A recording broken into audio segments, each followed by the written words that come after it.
And I'll be leading our Zen meditation and discussion. First, let me ask, is anyone new to the Dharma Bum Temple? First time here? Okay. How about new to meditation? New to Zen meditation? Okay, good. Now I know where to start. All right, beautiful. A little bit about me. I've been practicing Zen probably 20-ish years, maybe longer. Zen practice is a silent and stillness practice. So if you're familiar with guided meditations, it won't be that. Okay, I'll give you instructions at the beginning, and then it'll be up to you to do your practice. And what we mean by practice or sitting is your meditation. So one of the things that people sometimes ask is, why do we meditate? Really, we meditate, people have all different reasons, to get calmer, to whatever. For me, the primary reason is to be present in my life. Because as you're probably aware, you have a constant stream of thoughts, dialogue, chatting all the time. And so while that's going on, and it's almost always going on, we're not really present with what we're doing, what we're seeing, what we're experiencing. So meditation is an opportunity to slow that down, to commit to that period of sitting for however long it'll be, and for us it's going to be 20 minutes each time, and just do something different. Just be focused on what's happening here and now. So what's happening here and now while you're sitting is you're sitting and you're breathing, and you're noticing sounds and you're noticing thoughts. That's pretty much it. It's very easy to get caught up in daydreaming. And we love our stories and our daydreams, and that can be very seductive. We want to get sucked into that. So we just ask that if you notice thoughts and you notice stories that are coming through, just put them on hold and go back to them later. So it's going to be an opportunity for that. So with Zen meditation, as I mentioned, stillness and silent. So I won't be talking to you while we're meditating. We're going to ask you to try to be still in your body. Okay, so you're going to try to commit to a posture that you can hold for, let's say, 20 minutes. So if you're sitting on a cushion, can you sit in that position for 20 minutes without moving if possible? If you're sitting in a chair, the recommendation is you have both feet flat on the floor, your back is straight. Some people like to have a cushion behind their back to keep them straight. And can you just hold that position? Can you commit to that position for 20 minutes? So it's about committing to what you're about to do. So the other thing that we talk about is hand position. You can have your hands placed on your lap. That's very common. You can have your hands held like this in what's called the cosmic mudra. It's just another way to do it. It's just a way to just keep yourself kind of still. As far as your eye position, once again in Zen, the recommendation is that you have your eyes cast down, slightly open. If your eyes are all the way open, it's going to be a lot of distraction. You're going to see a lot of things and you're going to get distracted. If your eyes are all the way closed, the temptation is to get drowsy and get dreamy. So the compromise is kind of like slightly open. So you're sitting up straight, your eyes are slightly open, your hands are placed on your lap. Now what's going to happen when thoughts come up? You're going to have thoughts come up. We're not trying to eliminate thoughts, we're just trying to notice that they come and then let them go and come back to the breath. Our breath is going to be our main anchor to keep us in our meditative state. So in the beginning it's suggested that you count your breath. In, out, 1. In, out, 2. Doing that for a while can help your mind to kind of settle down. Some people don't like to do that, and if you don't like to do that, you don't have to do it. I like to pay attention to my breath. Some people will say follow your breath or notice your breath. I like to pay more attention to it than either following or noticing it. I like to really pay attention to it. So when you're taking an inhale, you notice the sensation of the breath in your nostrils. You notice your chest is rising. You notice your belly is filling. And then when you exhale, you notice all of that. You pay attention to that as though it's the most important thing in the world, because for this period of time, it is. This is your job, or your meditation period, is to pay strict attention to your breath, because that's what's happening now. Yes, thoughts are still happening. You don't have to entertain them. You can notice them and then come back to your breath, either to counting it or noticing it. Okay? So that's basically the practice. Anybody have any questions about that? And just know that you could feel bored, you could feel agitated, you could feel any kind of way. There's no wrong to it. We're just going to practice, and we call it practice because we're practicing being present. So what I'll do is I'll ring the bell 3 times to start, and I'll ring it 2 times to end. So just get into a position that you feel like you can commit to. Like, can I hold this position for 20 minutes without moving? See if you can do it. And you may be tempted to wiggle or move, or you may have some thoughts about, well, why is she telling us to sit still? What if I want to move? Just notice how you show up. What was said to me one time by a teacher is how you show up on your meditation seat is how you show up in the rest of your life. So it's just a reflection of how we are, so we can learn a lot about ourselves. All right, so we're going to start. And as I said, I'll ring the bell 3 times to start, 2 times to end. And usually at the end of a meditation, we do a little hand bow together, just honoring what we've done. Feel free to join me. If you don't care to, that would be fine too. Okay.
Alright, so that was 20 minutes. Would anyone care to share anything about their experience with their meditation? Yes? I had a really stressful day, and so I was just, it kept on replaying in my head, and then I would get out of it, and then all of a sudden, I don't even know how, but I'd be replaying it again. Yeah, that's really common, yeah. Especially if you've had a really busy day. Sometimes meditation is easier in the morning before you have a chance to build up a whole storyline. So, did you find that you were able to come back and come back and come back to your breath? Yeah, that's good. Sometimes it's just really hard with those stories. You just want to keep running them because they seem important. Yeah, good for you. Anybody else? Yes? There were a couple of times when thought completely ceased and I felt like I was in between the dream state and the awake state, and it was so perfect. And then I kind of come back and I realized, focus on the breath, thoughts would come back, but it was kind of neat. I've never had that happen before. Yeah. Well, don't get too attached to it because it might not come back again. But, it's nice while you have it. So, were your eyes closed by any chance? Yeah. Sometimes you can get into those kind of dreamy states when your eyes are closed. I tried to keep them open a little bit, like you were mentioning, and there was times they kind of fall, and that's probably what happened. Right. Another thing to do, too, is if you are meditating with your eyes closed and you notice you're getting drowsy and sleepy, what could you do? You could open your eyes. You open them up, right? Yeah, you could do that. Did anyone else have a lot of thoughts going on? It was really hard to stay focused. It's really common, so if you did, it doesn't mean you're a bad meditator. It just means your brain is doing what your brain does. That's what it does. So again, this is a chance for us to sort of give our brains and our mind a vacation. You don't have to do all that. Just come back to the breath, come back to the breath. Did anyone try counting their breath as opposed to watching the breath? Yeah. In the beginning. In the beginning? Yeah. So whatever you can do with that. Also, did anyone notice the car alarm at the very end? What you can do with a sound, and I hadn't mentioned this, is you can just really hear it.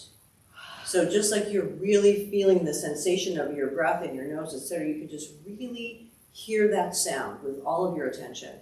That's meditating too, because you're being present with what is. So we don't have to shut out sounds or thoughts, just be present with what's happening. Okay? Anybody else? Okay. All right, so what I wanted to do for the next part is do a little reading, and then perhaps we'll have a little discussion, and then we'll do another meditation. So I brought this book. It's called Untangled, Walking the Eightfold Path to Clarity, Courage, and Compassion, and the author is Koshin Paley Ellison. So I don't know if any of you were here. It was either 2018 or 2019. Koshin was here as a guest speaker. He's one of the head Zen teachers at the New York Zen Center. Also, if you have a chance, on the newsletter, if any of you get it from the Dharma Bum Temple, Jeff posted a link to his talk here. He's very bright, he's very funny, and he presents Zen principles and Buddhist principles in a way that's really accessible. Because sometimes reading about Zen and reading about meditation is just oh my God, I can't stand it. It can just be heavy and hard to focus on. So Koshin makes it, I think, a little bit easier. So he does talk about, from chapter to chapter, the Eightfold Path, and he goes to each one. So I really recommend him as an author. When he was here in 2018 or 2019, he had just written his first book, I think it was called Wake Up. Remember that, Vicki? Were you here for that? Yeah. And that was a good one, too. So he's really accessible. So a couple of things in this book. He talks about many, many things. And I'm going to just go ahead and read a few.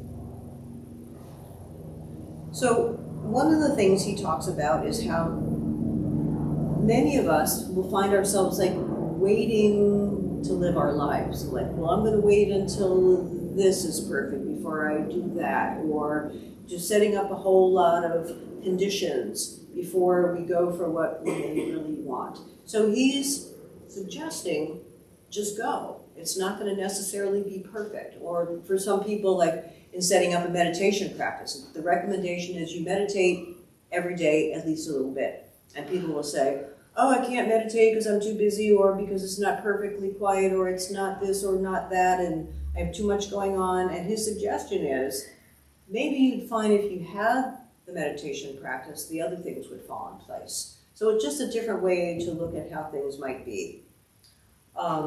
So I'm going to read this one little part. So you might ask yourself, I'm going to give you a couple of questions to maybe think about through the week. It's like, is there any way, what do I do in my life to postpone what I might want to do? Because maybe I'm afraid I'm not good enough, I'm not smart enough, it's not the right time. Is there anything I'm postponing in my life that might lead to my future happiness because of some doubts I'm having?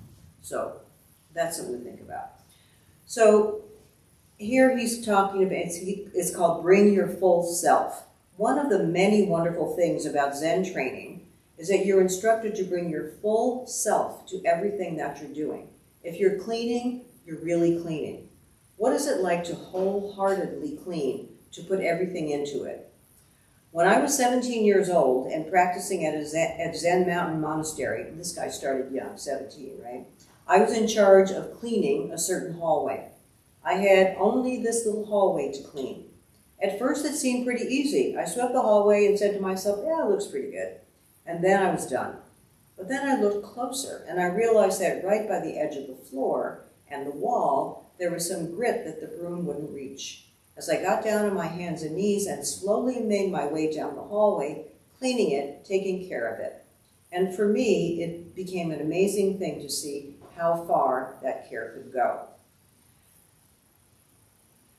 I don't like to think of myself as a person who gets into physical labor, yet in Zen training, everything matters.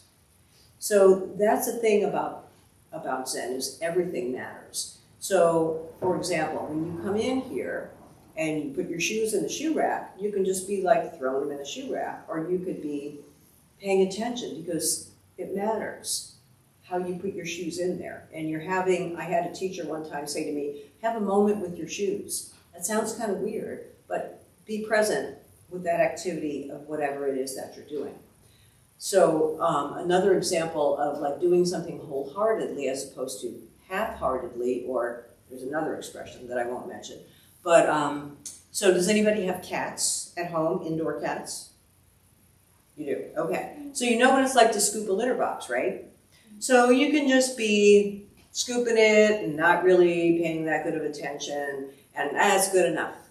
Or, and I've done this before, I'm like, Robin, you just didn't really do a thorough job. Or going back and thoroughly scooping every little bit so it's perfect for my beloved cats. So it's kind of like everything you do matters. Now, yes, you can make yourself crazy with all of this, but maybe just try to pick something in your week that you do sort of haphazardly, not really thinking about, not paying attention to. How could I do it with more attention, with more tender, loving care? So I thought, yes? Where does the line exist between what you're talking about and being OCD? Oh, there's definitely a line. Yeah, right.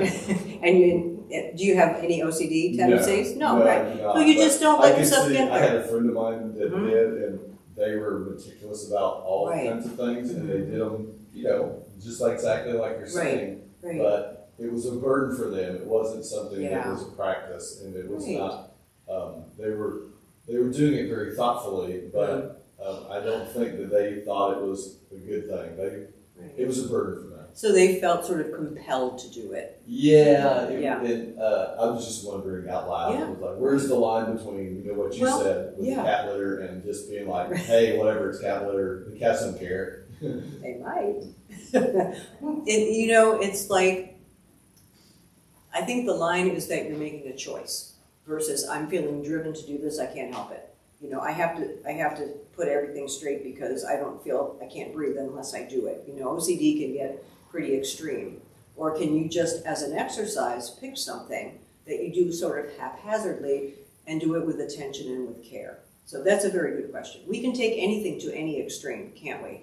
I mean, I'm not the only one, I'm sure. But, it's like I can do it all or none, and we probably all have that dynamic, right?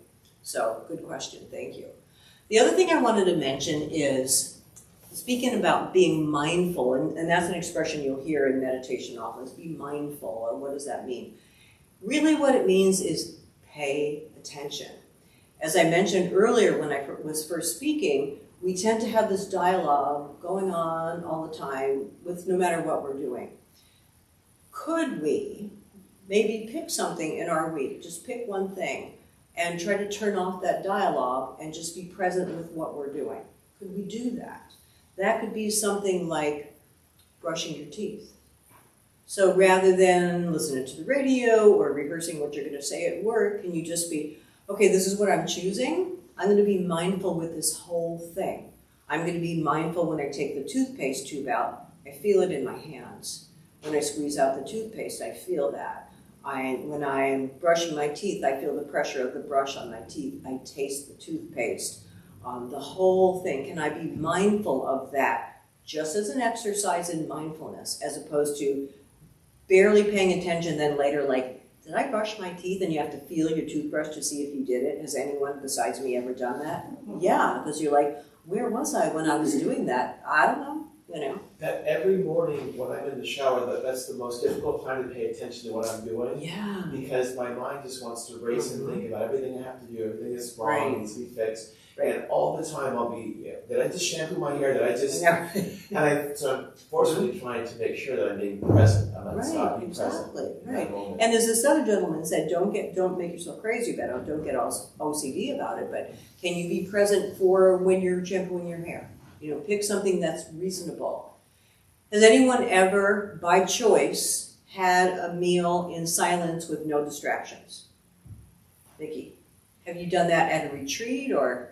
I've done that at a retreat and I've done it at home. Like you said, I was picking things. Brushing your teeth is a great one, always. Yeah. But when I came back from the retreat, I remember how interesting that was. There was a room full of people just eating and putting their fork, just eating mindfully. Right. And it was pretty amazing. And thinking about where the food comes from, all the way from, what farms and how did it get here to all the way through the digestive phase. It was the whole thing. Yeah, and appreciating what you're having. Right. Yeah. So how does it smell? How does it taste? What does it look like? How many hands touched it to prepare it? Having gratitude and appreciation for the whole thing. Yeah. And again, this isn't something you're necessarily going to do all the time unless you happen to be living in a monastery. But it's certainly a good exercise to remind you. I mean, even if you're at home, I've certainly had meals by myself, but I have my phone on or I'm reading something. Could we just be present with the experience of eating? You could do it. You could try that. Another example would be when you're driving. When you're driving, can you just drive? We like to have the radio on, whatever it is that we're doing. And if you're by yourself, it's easier to do this. If you have somebody with you, you probably are going to be talking to them. But sometimes I will make myself pay attention when I'm driving, feeling the steering wheel in my hands, feeling that groundedness, feeling my back against the backrest, my feet on the pedals, really seeing, really noticing what's going on. So I just want to invite you guys to pick something this week. You decide. You're not going to have to report back to me because I won't be here next Monday, but just it's your practice. That's like when we are meditating, right? No one knows what's going on in your head. I don't know. I'm not a mind reader. I'm pretty much glad I'm not a mind reader. But you could just be sitting here daydreaming the whole time. Who's going to know? Who's going to know? You are, right? So it's like with anything else. You can give it your wholehearted attention and your wholehearted effort, or you can just coast. And again, what this teacher once said to me, how you do anything is how you do everything, almost exclusively. So just notice that. You may have the tendency to just like, I don't really feel like doing this. I'll just think about what happened at work today, or I'll just make a choice. It's not like when you were saying, oh, these thoughts kept popping in. You didn't just decide, well, I'm just going to think this whole time, and you could have. Who would know, except for you? So, Zen is a lot about self-discipline and health and wholehearted effort. So the suggestion is do things with your whole heart, and don't be lazy, pretty much. Okay. All right. So we're going to do any other comments or questions? Suggesting is as my practice deepens over the years, Uh-huh.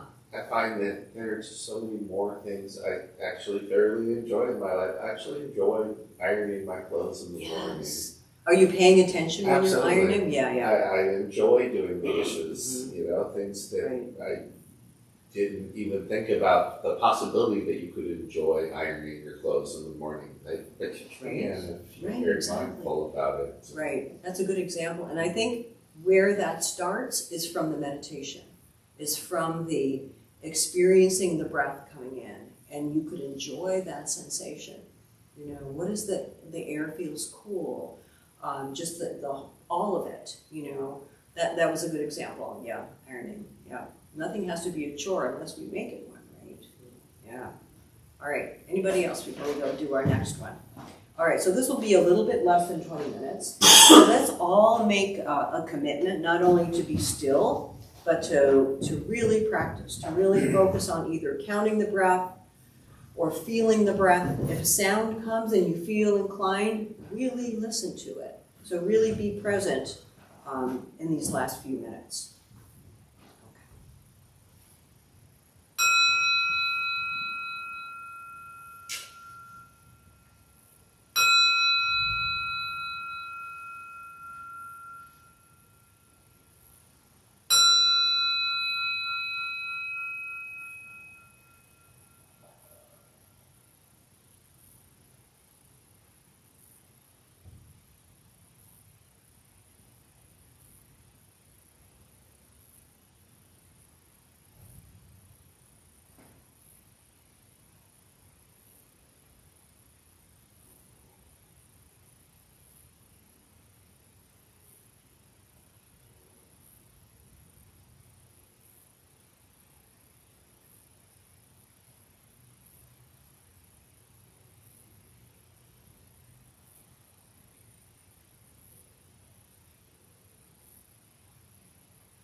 before I forget, I didn't see this before we started the second meditation. One of our online viewers said, I liked the helicopter setting off the car alarm.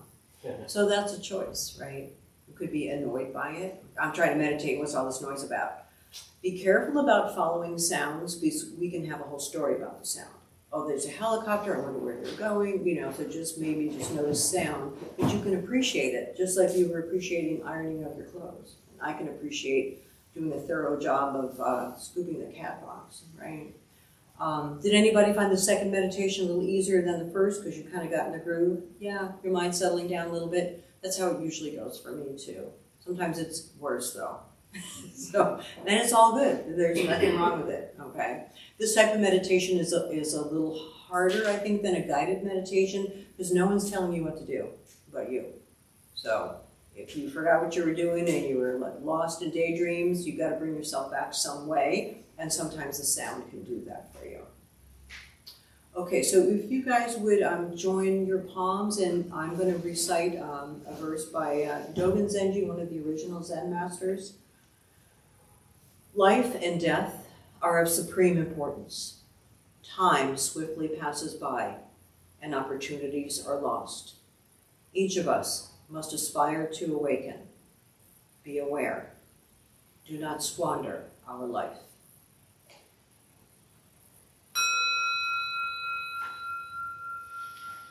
I want to thank you for coming and participating and sharing your practice with all of us. And before we go, Vicki in the back, our host, has some announcements to read. Hello everyone, my name is Vicki and I am tonight's host. We opened the Dharma Bum Temple 18 years ago to introduce Buddhist practice to those who show up. Those who lead are not nuns, monks, gurus, masters, or teachers, and are not looking for students. They are simply practitioners sharing their interpretation of the practice. Every night we have different classes led by different people from various Buddhist traditions. We have a recovery sangha that meets several times a week for anyone with addiction problems, and our food redistribution program meets every Thursday at 4:30 p.m. We have classes and programs every day, and everything we offer here is always free. The full schedule is on our website and posted in the entryway above the shoe rack.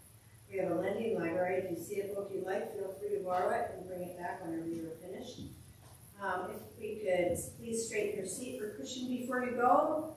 If you're near a window and it's open, maybe don't close them. And thank you, Robin, and thank you all for being here. Thank you all again. Hope to see you again.